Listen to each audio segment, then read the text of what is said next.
सूरत की सबसे बड़ी खासियत यह है कि ये शहर, सूरत इस बात के लिए मैं हमेशा उसका गर्व करता हूं, ये शहर श्रम का सम्मान करने वाला शहर है। यहां टैलेंट की कद्र होती है, प्रगति की आकांक्षाएं पूरी होती है, आगे बढ़ने के सपने साकार होते हैं।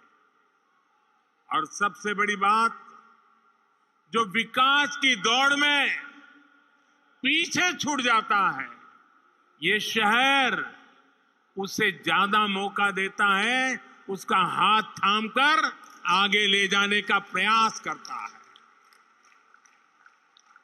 सूरत की यही स्पिरिट आजादी के अमृत काल में विकसित भारत के निर्माण के लिए बहुत बड़ी प्रेरणा है। साथियों, इस सदी के शुरुआती दशकों में जब दुनिया में 3P यानी पब्लिक प्राइवेट पार्टनरशिप की चर्चा होती थी, तब मैं कहता था कि सूरत 4P का उदाहरण है। 4P यानी पीपल्स, पब्लिक, प्राइवेट पार्टनरशिप। यही मॉडल सूरत को विशेष बनाता है। सूरत के लोग वो दौर कभी भूल नहीं सकते जब महामारियों को लेकर, बाढ़ की परेशानियों को लेकर यहां अपप्रचार को हवा दी जाती थी। उस कालखंड में यहां के व्यापारी और व्यापारी समाज के अनेक लोगों से मैंने एक बात कही थी। मैंने कहा था, अगर सूरत शहर की ब्रांडिंग हो गई तो हर सेक्टर, हर कंपनी की ब्रांडिंग अपने आप हो जाएगी। और आज देखिए, सूरत के आप सभी लोगों ने ऐसा करके दिखा दिया है। मुझे खुशी है कि आज दुनिया की सबसे तेजी से विकसित होते शहर में सूरत का नाम है और इसका लाभ यहां हर व्यापार कारोबार को हो रहा है। भाई और बहनों, पिछले 20 वर्षों में सूरत ने देश के बाकी शहरों की अपेक्षा बहुत अधिक प्रगति की है, तेजी से प्रगति की है। आज हम अक्सर देश के सबसे स्वच्छ शहरों में सूरत का गर्व से जिक्र करते हैं, लेकिन ये सूरत के लोगों की निरंतर मेहनत का परिणाम है। सैकड़ों किलोमीटर से अधिक के नए ड्रेनेज नेटवर्क ने सूरत को एक नया जीवनदान दिया है। 2 दशकों में इस शहर में जो सीवरेज ट्रीटमेंट की कैपेसिटी बनी है, उससे भी शहर को साफ सुथरा रखने में मदद मिली है। आज भाकर और बामरोली में नई कैपेसिटी जुड़ गई है। यहां जिन साथियों को काम करते हुए 20 साल से ज्यादा का समय हो चुका है, वो इस बदलाव के बहुत बड़े साक्षी हैं। बीते वर्षों में सूरत में झुग्गियों की संख्या में भी काफी कमी आई है। इन 2 दशकों में यहां गरीबों के लिए, झुग्गियों में रहने वालों के लिए करीब करीब 80,000 घर बनाए गए हैं। सूरत शहर के लाखों लोगों के जीवन स्तर में इससे सुधार आया है। साथियों, डबल इंजन की सरकार बनने के बाद और घर बनाने में भी तेजी आई है और सूरत के गरीबों, मिडिल क्लास को दूसरी अनेक सुविधाएं भी मिलने लगी है। आयुष्मान भारत योजना के तहत देश में अभी तक लगभग 4 करोड़ गरीब मरीजों को मुफ्त इलाज मिल चुका है। इसमें 32 लाख से अधिक मरीज गुजरात के और लगभग 1.25 लाख मरीज ये मेरे सूरत के हैं।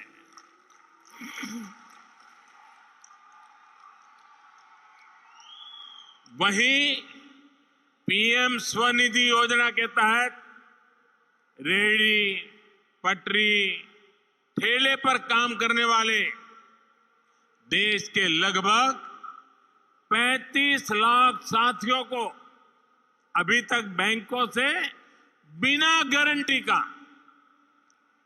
सस्ता ऋण मिल चुका है। अभी शायद आपने दुनिया में बहुत जाने माने दानवीर बिल गेट्स का एक आर्टिकल पढ़ा होगा।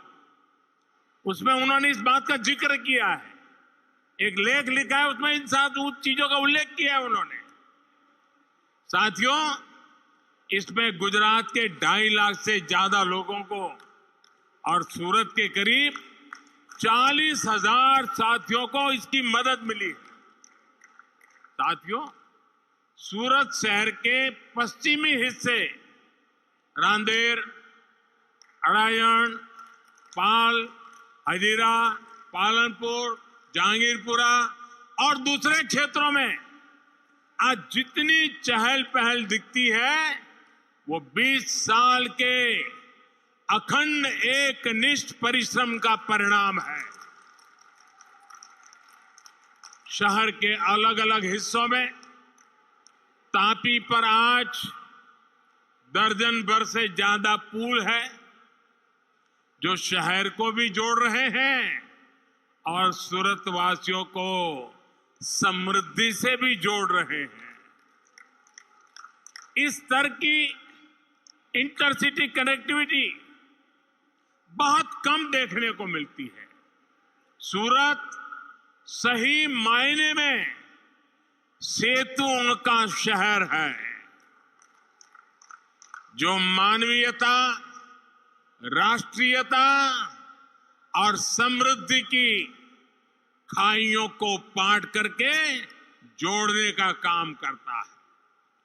भाई और बहनों, आज जिन प्रोजेक्ट्स का शिलान्यास और लोकार्पण हुआ है वे सभी सूरत की इस पहचान को सशक्त करने वाले हैं। सूरत के कपड़ा और हीरा कारोबार से देश भर के अनेक परिवारों का जीवन चलता है। ड्रीम सिटी प्रोजेक्ट जब पूरा हो जाएगा तो सूरत विश्व के सबसे सुरक्षित और सुविधाजनक डायमंड ट्रेडिंग हब के रूप में विकसित होने वाला है। वो दिन दूर नहीं जब सूरत दुनिया भर के डायमंड कारोबारियों, कंपनियों के लिए एक आधुनिक ऑफिस स्पेस के रूप में पहचाना जाएगा। इतना ही नहीं, कुछ महीने पहले ही केंद्र सरकार ने सूरत पावरलूम मेगा क्लस्टर, ये बहुत बड़ा निर्णय है भारत सरकार का।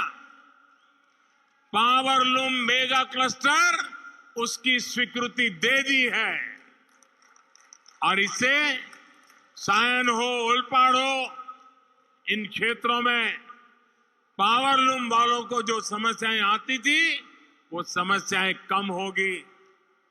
यही नहीं, इससे प्रदूषण से जुड़ी समस्याओं का भी समाधान होगा। साथियों, सुरती लोगों की खासियत है, सुरती लाला એને મોજ કર્યા વગર ન ચાલે।